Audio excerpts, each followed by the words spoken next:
Bueno, hoy nos toca ir con otra organización social comandada, dirigida por el dirigente Saúl Méndez, porque son los sectores populares los que van a estar mayormente afectados, y el señor Saúl ha estado participando inclusive en algunas de las mesas e inclusive en la asamblea también, ha estado en la calle, igual que Héctor Ávila con los jubilados. Pero bueno, este es un problema que pareciera que no sé qué le han dado al pueblo panameño, pues lo han adormecido. Bueno, aquí tenemos la presencia de Saúl Méndez.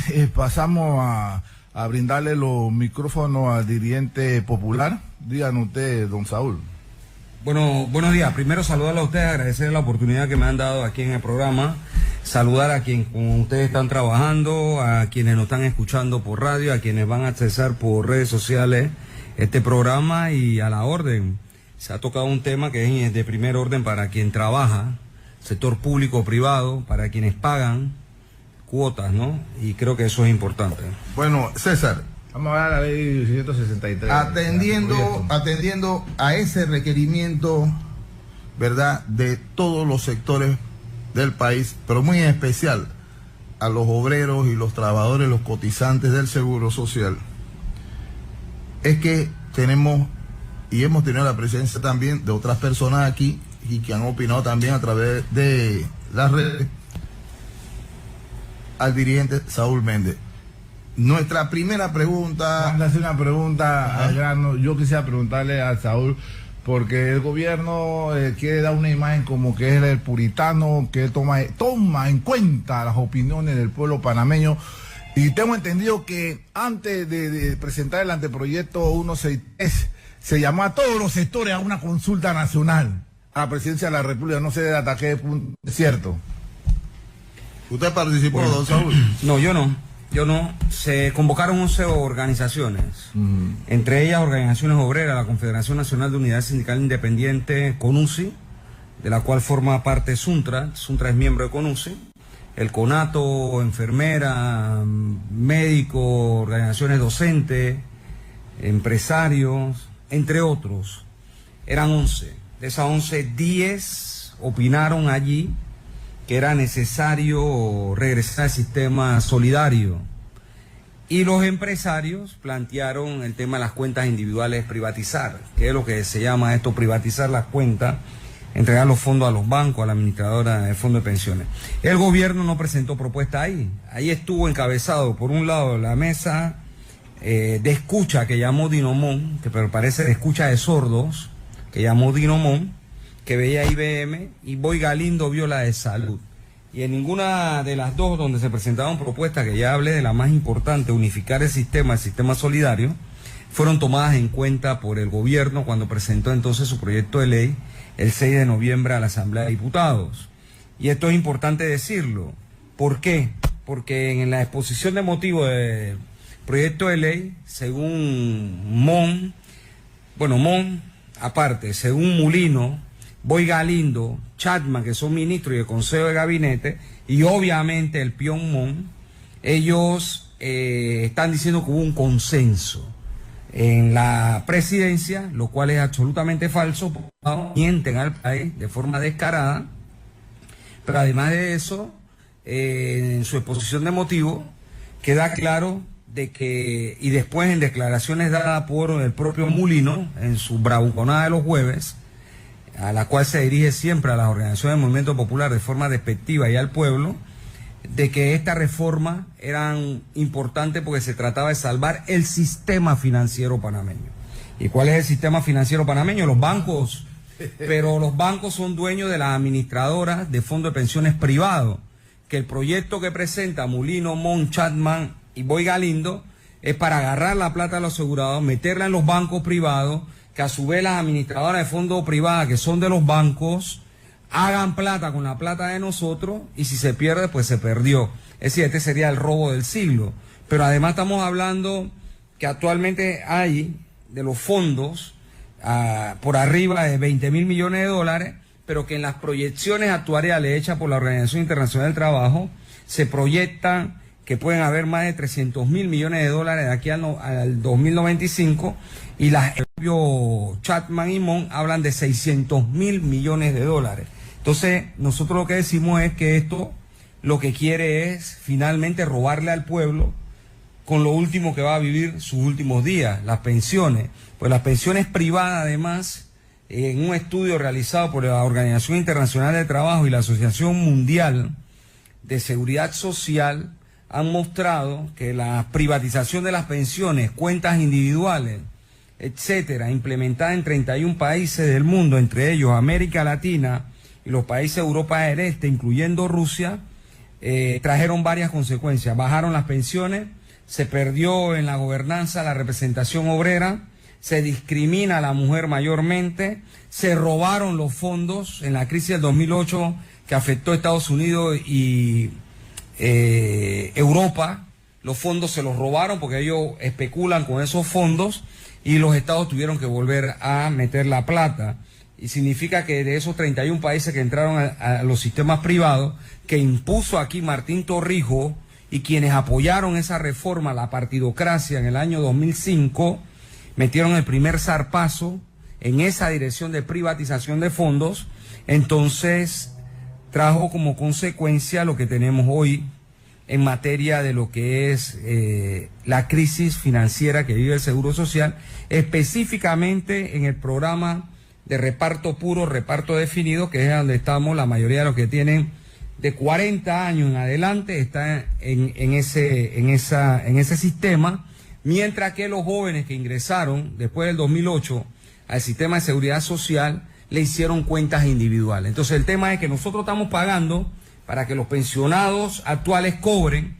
Ellos cuando trabajaban pagaban para que quienes estaban pensionados cobraran, y resulta ser que lo que estamos pagando hoy nadie va a pagar la nuestra. Entonces es obvio que la crisis es provocada, y termino con esto. Los estudios indican que si el sistema de pensiones se unifica como estaba en el 2005, antes de la reforma de la ley 17, la ley de la muerte, que terminó en la ley 51 por una traición de parte de quienes estaban sentados en la mesa, se fueron a Gamboa con los empresarios de gobierno y pactaron la ley 51, dejando a quienes habíamos luchado 32 días en la calle en una huelga para derrocar esa ley, simplemente sentados, y aprobaron eso. Pero lo que quiero decir es que el estudio de la OIT plantea que la unificación del sistema lleva a que el sistema tenga vida hasta el año 39, 40, y las propias proyecciones de la Comisión de Actuarios de la Caja de Seguro Social, solo unificando los sistemas, proyecta que el mismo puede tener vida hasta el año 2044. Solo ese acto. No hay que aumentar edad, no hay que aumentar cuotas, no hay que aumentar el pago, pero además, entonces hay que resolver otras variables que aporten capital al programa de invalidez, vejez y muerte, pero eso no es lo que quiere ni Mon, ni Chapman, ni Boy Galindo, y mucho menos Mulino. Ellos lo que quieren es llevarse los fondos a los bancos privados y a la administradora de fondos de pensiones privadas.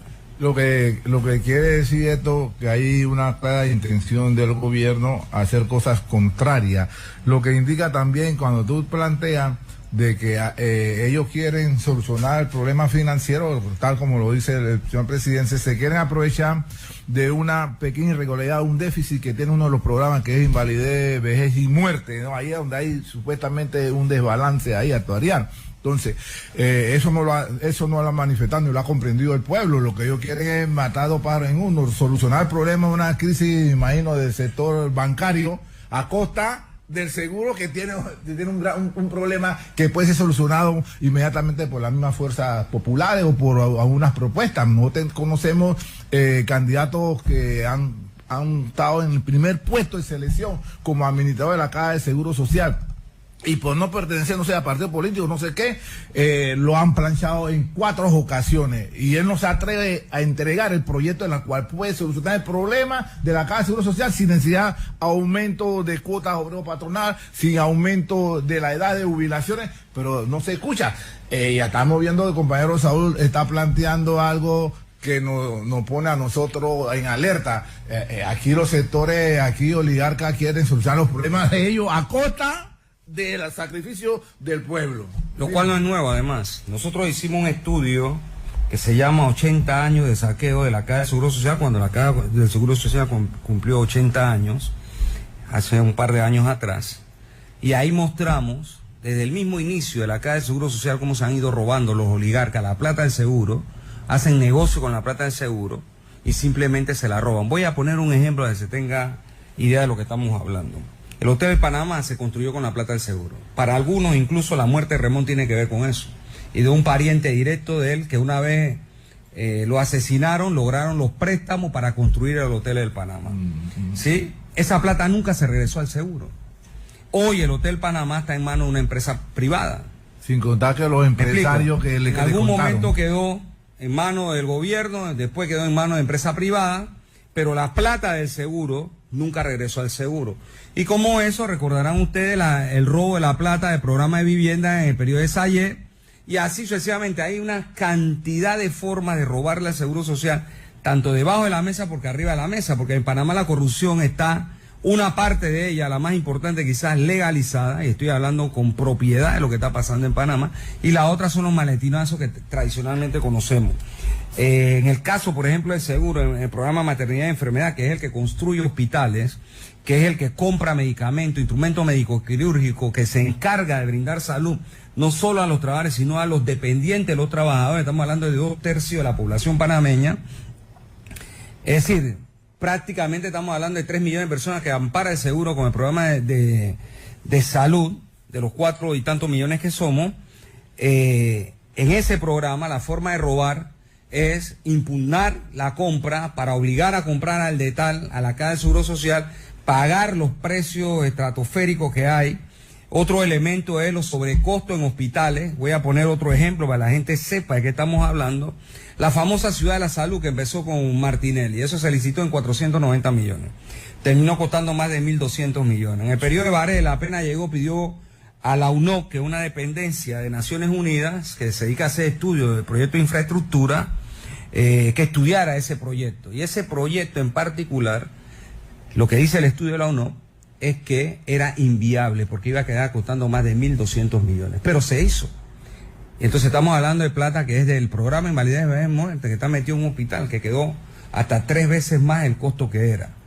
No sé si me estoy explicando. Entonces la forma de robar los recursos de la Caja de Seguro Social es una cosa impresionante y por eso los problemas. El caso del déficit del que tú planteas existe por las razones que yo manifesté hace un rato. Si todos aportábamos para que los jubilados cobraran, es obvio que cuando tú cortas en el 2005 el financiamiento solidario, el programa iba a quebrar. El de reparto puro y el programa nuevo a donde está la gente que empezó a trabajar después de 2008, las pensiones ya están calculadas entre el 20 y el 40%, es decir, que son menores al 60% que se cobra hoy. Además del 60% que se cobra hoy, 12 cuotas adicionales, te aumenta 1.25% adicional, es decir, dependiendo de la cantidad de cuotas, te mejora 61.25%, 62.50% y así sucesivamente por cada 12 cuotas. ¿De qué se trata las reformas privatizadoras del Seguro Social? Se trata de seguir negando prestaciones, significa menos pensiones, menos salud, menos medicamentos, menos atención en el programa de riesgos profesionales y seguir la fiesta del robo, porque el robo del Seguro Social empieza por el nombramiento de los directores, empieza por el nombramiento de los miembros de la Junta Directiva, que lo hace el Ejecutivo, quienes son los responsables de la crisis, tanto del robo de los recursos de la Caja como de la intromisión de los gobiernos de la partidocracia en la Caja de Seguro Social. ¿Quiénes son? Los mismos que han llegado a gobernar al país, los mismos que son presidentes, voy a usar los últimos, los 8 últimos que han habido después de la invasión. Esos son responsables de lo que ha pasado ahí. Y son los mismos porque o gobiernan como ocurre ahora con Mulino, o están en el gabinete como cuando estaba en el gabinete Mulino con Endara, que después estuvo con Martinelli, en fin. Son ellos mismos, es la misma fiesta de siempre. Y ahí también hay una cuota de responsabilidad de la población, bueno, que se queja del robo, la corrupción, pero vota por los corruptos. Saúl, pero eso nos indica que ellos su mecanismo es llegar a la privatización tal como hicieron con Canal 2, con Cítrico Panamá, con Cimento Bayano, con la Victoria, el Panamá, toda esa y Rentel. Puerto, ferrocarril. Pero esa forma es bastante cruel, porque a pesar de, mira todo lo que tú estás señalando, cómo han venido asaltando a la Caja de Seguro Social, le meten la mano a los trabajadores que aportan su cuota, y una vez que la aportan su cuota y se la descuenta, el empresario no la da al Seguro Social, y aparte que no la da, el gobierno la agarra y le exonera todo, dejando a indefensión al propio trabajador, que si tú no vas a cotizar y no te dan datos de cotización, tú no tienes derecho a esa jubilación. Mira hasta qué punto han llegado, ¿no? Fíjate, en esa misma dirección te menciono varias cosas. Tú recuerdan perfectamente que a finales de la década de los 80, en la pugna interburguesa entre los militares y una parte de la burguesía, oligarquía panameña, y la otra desplazada de poder del año 68, que trajo como consecuencia la invasión, esa pugna entre las élites, ellos llamaron los últimos años a no pagar los impuestos, la cruzada civilista. Sí, sí. Bueno, se llevaron aproximadamente 400 millones de la Caja de Seguro Social, descontado a los trabajadores, más la cuota que tenía que dar los empresarios. En Dara, Ford y Calderón, hoy difuntos los tres, hicieron una ley para exonerar el pago de esos 400 millones de dólares, que ya le habían descontado a los trabajadores, los empleadores, y que faltaba que pusieran su cuota aparte. Se robaron la plata de los asegurados. Pero en esa misma norma, entonces aumentaron la edad de jubilación a hombres y mujeres. Por eso es que ahora nos jubilamos a los 62 años y a los 57 las mujeres. Por eso es que las pensiones bajaron en ese periodo. Habían quitado la segunda partida del 13º mes para regresarla al programa Invalidez, Vejez y Muerte, que fue con el que se dio el escándalo de las casas de Salle, el programa de vivienda, ¿verdad? Eso se recuperó en las calles. Por eso lo cobran todavía hoy los empleados públicos y privados directamente, a cambio de que les descontaran cuotas de seguro social. Pero así como se roban esa, tú acabas de dar, se roban la del seguro, dice Mon, que hay cuentas incobrables.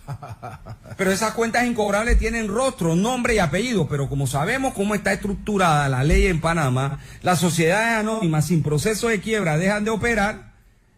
Saben quiénes son los dueños, pero no le reclaman a los dueños. Aunque la ley dice que debe reclamarse a los dueños y accionistas, pero nadie hace eso. Entonces es mejor decirle al país que se robaron la plata y no cobrarla, como dice Mon, que esas son cuentas malas, que cómo vamos a cobrarla, etcétera. Además de la morosidad que tiene el propio Estado de más de $1.000 millones.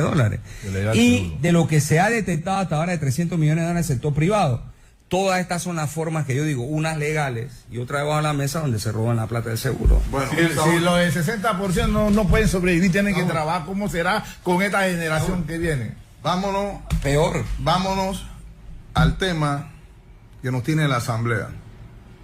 El mismo que estamos debatiendo. Sí, el tema que nos tiene en la Asamblea ahora.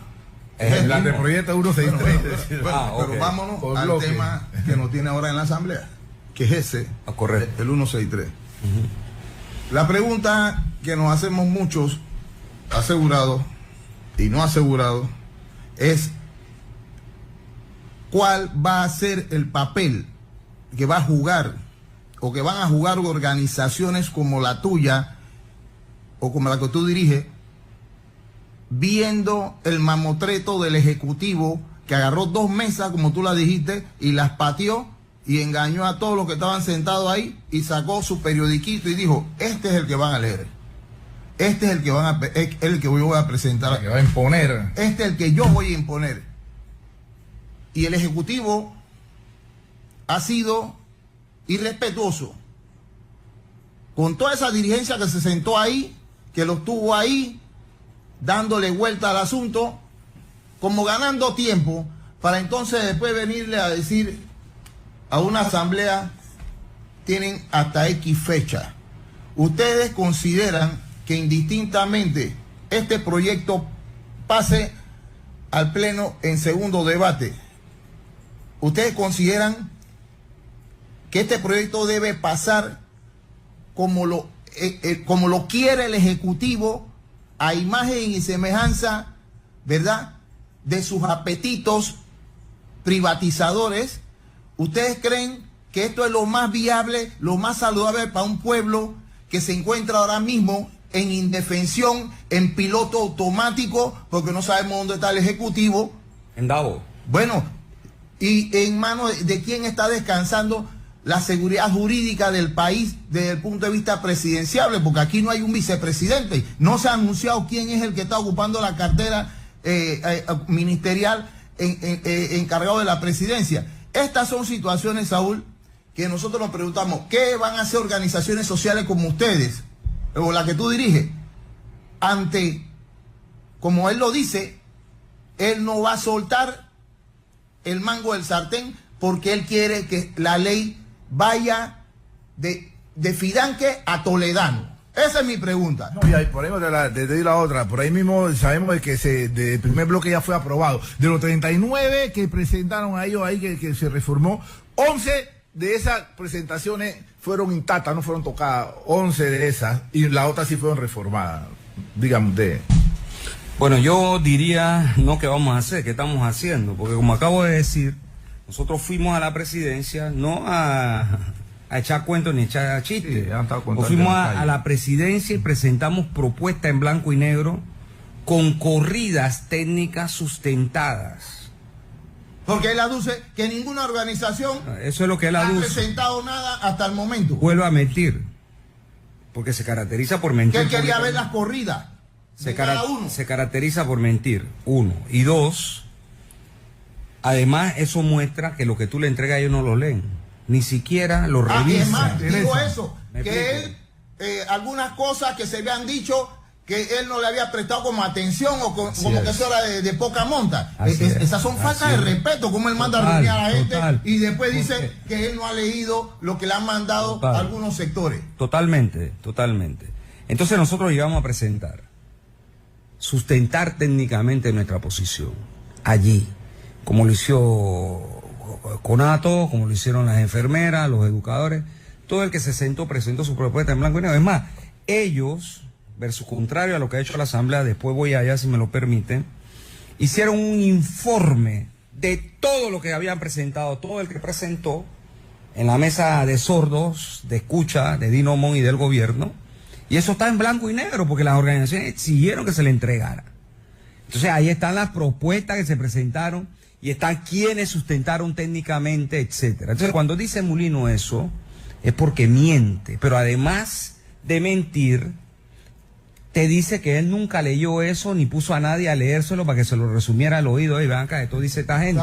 Saúl. Me explico, pero déjame terminar. Así, rapidito. Déjame terminar. Espérate. Mira. Pero es que me han hecho una pregunta que no he terminado de desarrollar. Espérate. Me está preocupando algo. ¿Por qué?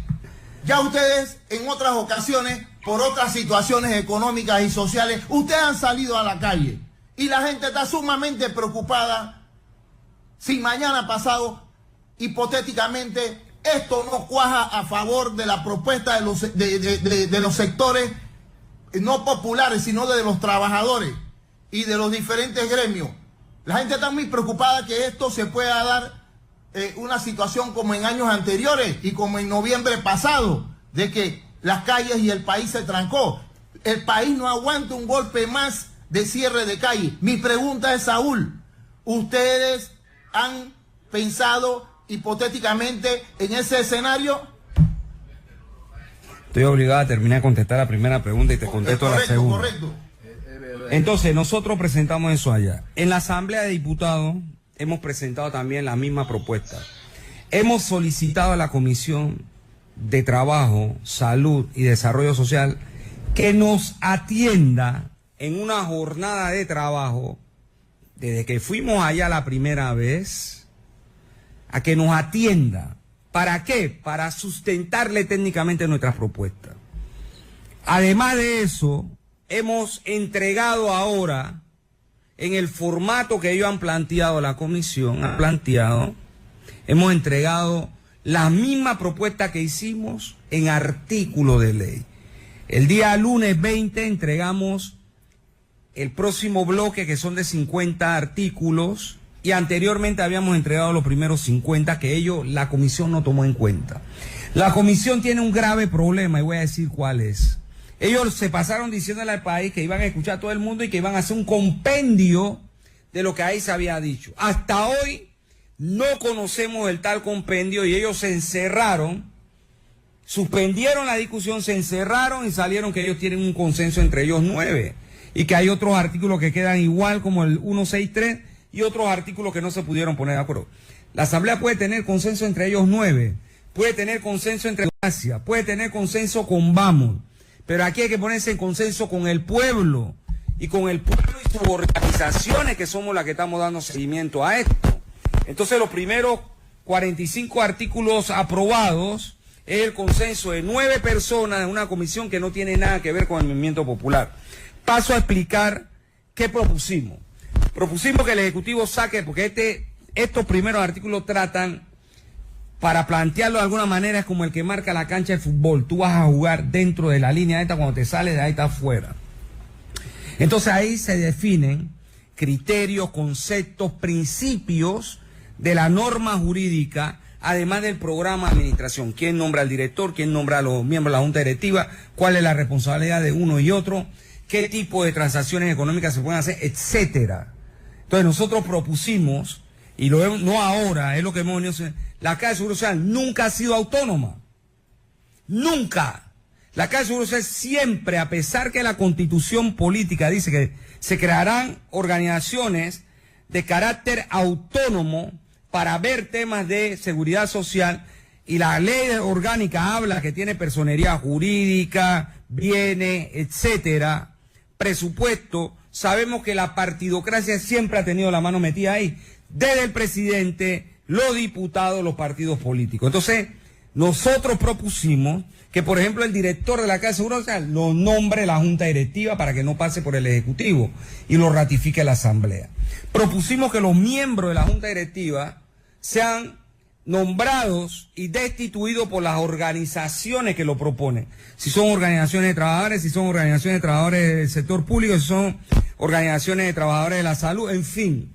El que propone tenga para romper la mano de la partidocracia dentro de ese tema y además darle mayor jerarquía a la Junta Directiva de la Caja del Seguro Social. Ninguna empresa privada permite que su gerente tenga más poder que la Junta Directiva de la empresa. Ninguna. Acá es al revés. El 163 le da más poder a Dino Mon, que nada más faltó ponerle el nombre Dino Mon a la ley, para tener más poder que la Junta Directiva. Entonces esas cosas son inaceptables. Y los comisionados no tomaron en cuenta nuestra propuesta del primer bloque. Ya hemos presentado las propuestas del segundo bloque. Ahora, ¿qué más hemos hecho? Porque no nos hemos quedado nada más presentando. En el caso, hemos hecho 3 marchas. Hasta hoy, 3 marchas. La última fue el 16, para entregar en artículos los primeros 50 artículos que no tomó en cuenta la comisión. Antes de esa marcha del 16 de enero, me refiero, hemos hecho 2 adicionales. En el caso particular de Suntra y otras organizaciones hemos estado realizando piqueteos, distribución de volantes, desde el 6 de enero hasta ahora. Es decir, nosotros nos estamos moviendo, pero esto no es un problema de Suntra, esto es un problema de todos. Entonces todos tenemos que movernos. ¿Qué va a pasar? Yo no puedo decir exactamente qué va a pasar, pero yo aspiro a que este pueblo se movilice con la fuerza necesaria para tumbar el proyecto 163 que la Asamblea no quiso votar en contra. La Asamblea estaba obligada a rechazar el proyecto porque hay mucha inconsistencia, entre ellas el conflicto de intereses. Chapman, que es proponente, su familia es dueña de banco y de administradora de fondos de pensiones. Dino Mon, que nombraron de director general de la Caja del Seguro Social, viene del sector privado de los seguros. Ese es un peón del poder económico de los seguros. Por eso su filosofía es privatizar todo esto y actuar a su ancha dentro de una institución pública. Es más, dijo en la Asamblea a los comisionados que las corridas técnicas que el gobierno no ha presentado en ningún lado, advierto, ni a ellos mismos los comisionados se las ha presentado, dijo que la herramienta técnica para hacer los cálculos era propiedad privada de él. Y en consecuencia eso no podía ponerse en manos de nadie, que eso tenía derecho a autor. Entonces la Caja de Seguro Social tiene herramientas de cálculos actuariales. La OIT, que es un organismo internacional, tiene su herramienta de cálculos actuariales. La Asociación Mundial de Seguridad Social también tiene. Pero no, ellos han construido un proyecto de ley con una herramienta privada de Mon. Entonces, la técnica que presentamos con la corrida, nos la hizo la OIT en su programa. Y hay corrida. Lo que pasa es que tanto Mulino, que en su última conferencia antes de irse para Davos, y Chapman dicen, el caso de Mulino, que ahí se ha hablado, palabras más, palabras menos, con el perdón de los oyentes, ahí se han ido a hablar paja. ¿Sí? El único que habla coherencia y tiene propuesta es Mulino y su gabinete, y su propuesta es robarse la plata de los asegurados. Bueno, y técnicamente lo tienen sustentado. Entonces nosotros tenemos propuesta, hemos sustentado, y yo lo que espero es que si esto se va a imponer, como ya vimos se impuso el primer bloque, sin tomar en cuenta las decisiones o la propuesta que hicimos, naturalmente esto va a traer problemas en las calles. Eso es lo que va a pasar. Mira, de acuerdo a lo que tú has venido esbozando y muy claramente, estamos concluyendo como que el señor Molino es un gran demagogo, ¿no? Y a pesar de toda esa demagogia que se ha demostrado aquí por parte del señor José Molino, mi compañero de la Barça, no sé, no te ha dejado que tú desarrolles y tú desenmascares al señor presidente. Yo no sé qué está pasando con la Barça, hombre. Bueno, no, él hizo otra pregunta y era necesario explicar esto. ¿Sabes por qué? Porque la otra, a renglón seguido, lo que te dicen es que no, tú estás protestando porque sí. ¿Te das cuenta? Pero cuando tú haces un recorrido y le explicas, no solo a los que estamos aquí, sino a los que nos están escuchando, todo lo que ha venido pasando, eso hace que la gente, es decir, los seres humanos que nos separó del resto del reino animal, el raciocinio, el pensar, analizar, entra en juego. Correcto, empiece a ejercitar las neuronas y vea qué es lo que está ocurriendo, se informe de lo que está ocurriendo y ayude a resolver este problema. La Caja del Seguro Social necesita reforma, nosotros decimos que sí. ¿Qué tipo de reforma? Que mejoren las prestaciones médicas, que mejoren las prestaciones de salud, que mejoren la entrega de los medicamentos, de los estudios que usted requiera hacerse, resonancia, no sé qué, rayo X, lo que sea, ¿sí? Que mejore el sistema curativo que tenemos. Proponemos nosotros pasar a un sistema preventivo. Es más, la Constitución lo dice,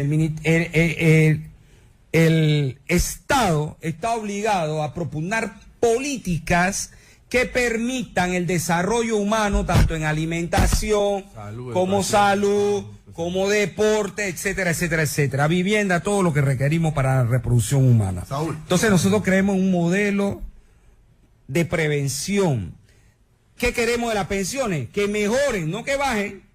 Subir el 60% con la corrida que nosotros hemos hecho, eso se puede mejorar gradualmente y llegar al 100% del último salario, gradualmente. Con la propuesta que nosotros hemos hecho también en el programa de invalidez, vejez y muerte, puede mejorar las pensiones de los sobrevivientes, es decir, cuando fallece el asegurado o la asegurada, su esposo, su esposa, sus hijos, padre o madre, dependiendo quiénes son sus dependientes, reciben una pensión proporcional que también es de hambre. Obviamente mejorar esas cosas. Cobertura. Correcto, en la cobertura. Mejorar el programa de riesgo presional, que es otra gran tragedia para el que trabaja y cae ahí, ya sea por enfermedad o por accidente de trabajo, y crear la autonomía famosa que no existe. Bueno, Entonces, la Barça, ¿tú qué quieras? ¿Si tú eres qué? mira lo que te voy a decir. Nosotros estamos bien claros y nosotros lo que le pedimos a todas las organizaciones sociales que jueguen su rol y su papel. Pero sí tenemos que tener también algo bien presente. El pueblo panameño está sumamente preocupado sobre este tema y no quisiera que, de darse un mal paso en cuanto a la aprobación de esta ley, organizaciones como la que ustedes dirigen y otras a nivel nacional tengan que salir a la calle. Nadie quiere ir a la calle. Decir eso que tú acabas de decir. Nadie quiere ir a la calle. Si a mí me preguntan si yo quiero ir a la calle, yo digo que no. Si nosotros queremos hacer una huelga, yo digo que no. Tú tienes que defender tus intereses. Si nosotros queremos enfrentarnos a la policía, yo digo que no. Pero si nos los imponen, como lo están imponiendo, ¿cuál es el camino que te queda? O sea, ¿cómo es que este pueblo se puede hacer escuchar? Mira cómo es esta falsa democracia que nosotros vivimos. El 32% vota por Mulino y es presidente. ¿Sí? Igual porcentaje para alcalde, representante y diputado. Para todo. Un porcentaje de la población vota que llaman mayoritarios a la hora de contar, pero que son minorías. Y son las que van a decidir. Y decide, y eso hay que respetarlo. La mayoría dice, no queremos esto, no queremos el contrato minero, no queremos la reforma del Segura.